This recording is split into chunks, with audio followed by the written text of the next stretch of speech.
আসসালামু আলাইকুম। Hi everyone, কেমন আছেন আপনারা সবাই? আশা করি আপনারা সবাই ভালো আছেন। সবসময় দোয়াও থাকে আপনাদের জন্য যাতে আপনারা ভালো থাকেন সবসময়। আপনারা দোয়া করবেন আমার জন্য যেন আমিও ভালো থাকি সবসময় ফ্যামিলির সাথে। আপনারা আপনাদের ফ্যামিলির সাথে ভালো থাকেন সবসময়। তো আপনাদের সাথে আজকে যেটা শেয়ার করার জন্য চলে আসলাম সেটা হলো ধনিয়া পাতা কিভাবে পরিষ্কার করছি আর কিভাবে কেটে সেটা সংরক্ষণ করে রেখে দিচ্ছি ফ্রিজে। সবকিছুই আপনাদের সাথে শেয়ার করার জন্য চলে আসলাম। তা আমি প্রথমে ধনিয়া পাতাগুলো পরিষ্কার করে নিচ্ছি আর কিভাবে উপর থেকে যে শক্ত অংশটুকু এবং ময়লা গোড়ালি যেটা সেটাই পরিষ্কার করে নিচ্ছি হাত দিয়ে। আপনারা ইচ্ছে করলে ছুরি দিয়েও কেটে নিতে পারেন। আর এভাবে আমার মতো করে পরিষ্কার করে ধুয়ে কেটে সুন্দর করে ফ্রিজে ডিপিং করে রাখবেন। আর সবকিছু দেখার জন্য ভিডিও শেষ পর্যন্ত দেখতে থাকুন। আর আমার ভিডিওতে যদি কোথাও আপনাদের কাছে খারাপ লেগে থাকে তাহলে আমাকে ক্ষমা করে দিবেন। আর যদি ভালো লেগে থাকে তাহলে একটা লাইক, কমেন্ট, শেয়ার করে দিবেন ভিডিওটা। তো মনে করবেন ধনিয়া পাতা পরিষ্কার করা, কাটা এবং ফ্রিজিং করে রাখা এটা আর তেমন কি কাজ। হ্যাঁ, যারা পুরনো আছেন রান্না বান্না করেন গৃহিণী ওনাদের জন্য কোনো সমস্যা নেই। যারা নতুন কাজ জানেন না এবং জানেন না কিভাবে ধনিয়া পাতা বাজার দূরে থাকলে এনে রেখে দিবেন, প্রয়োজন করে সেটা খাবেন মাস জুড়ে, পুরো মাস জুড়েও খেতে পারেন, 1 বছর সংরক্ষণ করে রেখে খেতে পারেন, 1 সপ্তাহ সংরক্ষণ করে রেখে খেতে পারেন। যাদের বাজার একটু দূরে থাকে তারা তো প্রতি সপ্তাহ সপ্তাহ বাজারে প্রত্যেকদিন বাজারে যাওয়া সম্ভব না। প্রতি সপ্তাহে একবার গেলে তাদের বাজার করে নিয়ে আসতে হয়। তো তাদের জন্য এটা খুবই উপকারী। 1 সপ্তাহের জন্য ধনিয়া পাতায় এভাবে ফ্রিজিং করে রাখলে আপনার টাটকা টাটকাই মনে হবে যে আপনি ধনিয়া পাতাগুলো তরকারিতে দিচ্ছেন, ব্যবহার করছেন।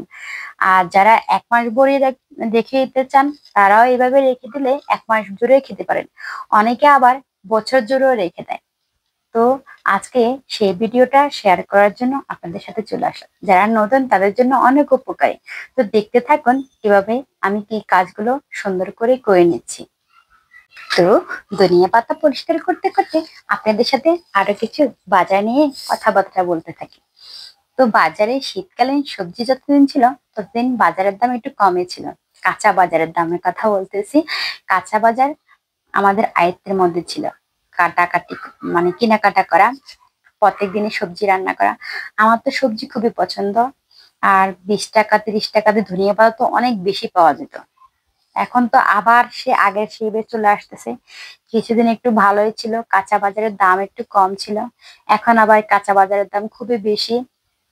কি বলবো, এখন কিছু কিনতে গেলে 80 টাকা নিচে নাই। 120 টাকা, 180 টাকা, আপনার 100 টাকা, এরকম ছাড়া কাঁচা বাজারে মনে হয় তরকারি কিনা যায় না।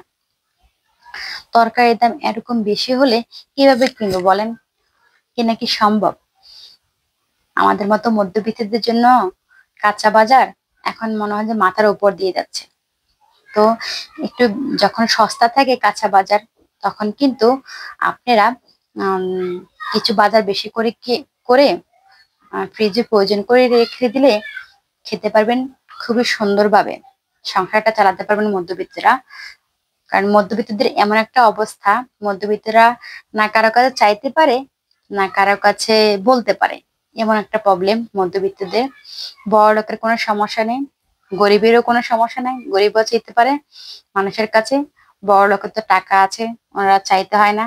সবচেয়ে প্রবলেম সবচেয়ে বেশি যেটা ফেস করে সেটা হলো মধ্যবিত্ত। মধ্যবিত্তের আসলে সমস্যা বেশি, কারণ ওরা কারো কাছে মান সম্মানের ভয় চাইতেও পারে না, আত্মসম্মানের ওদের বেশি। এবং আপনার ইচ্ছে করলে যেখানে সেখানে বলতেও পারে না। এই একটা সমস্যা, মধ্যবিত্তদের আসলে সমস্যা বেশি। তো আপনাদের সাথে কথা বলতে বলতে আমি দেখুন ধনিয়া পাতাগুলো পরিষ্কার করে নিলাম। নেয়ার পরে একটা ছুরির সাহায্যে ধনিয়া পাতাগুলো সুন্দর করে কেটে নিলাম। প্রথমে মাঝখান বরাবর ধরে ধনিয়া পাতাটা মাঝখান বরাবর কাটলাম, কেটে সবগুলো একসাথ করে আবার সুন্দর করে কাটলাম ছুরি দিয়ে। এটা ইচ্ছে করলে আপনারা দা বা বটনির সাহায্য কাটতে পারেন, যার যেমন সুবিধা মতন।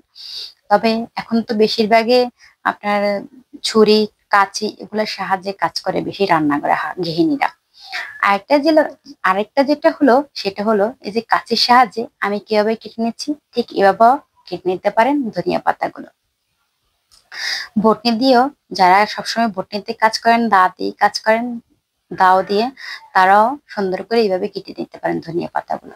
তবে ধনিয়া পাতাগুলো ধোয়ার সময় একটা টিপস, সেটা হলো পানিগুলো ভালো করে একটু ঝেড়ে নেবেন, অথবা একটা শুকনো তোয়ালে অথবা টিস্যুর উপরে ধনিয়া পাতাগুলো ছড়িয়ে রাখবেন, যাতে পানিটা টেনে যায়।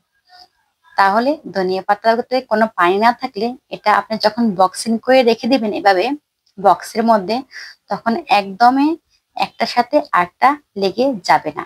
সুন্দর করে আপনারা এভাবে একটা বক্সে রেখে দিলে সুন্দর করে এখান থেকে অল্প অল্প করে ধনিয়া পাতা নিয়ে প্রতিদিন রান্নার সাথে ব্যবহার করতে পারবেন।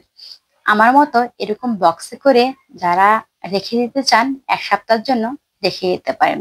আমি এটা 1 সপ্তাহের জন্য বাজারের 1 সপ্তাহের জন্য রেখে দিলাম, কারণ 1 সপ্তাহ আমি বাজারে যাব না, কাঁচা বাজারে বাচ্চাদেরকে নিয়ে দৌড়াদৌড়ি, কোচিংয়ে যাও, পড়ালেখা করাও। আমার ছেলে বলল, আম্মু সুন্দর লাগলো তোমার এই কাজটা। তো সবাই ভালো থাকবেন, দোয়া করবেন। আল্লাহ হাফেজ।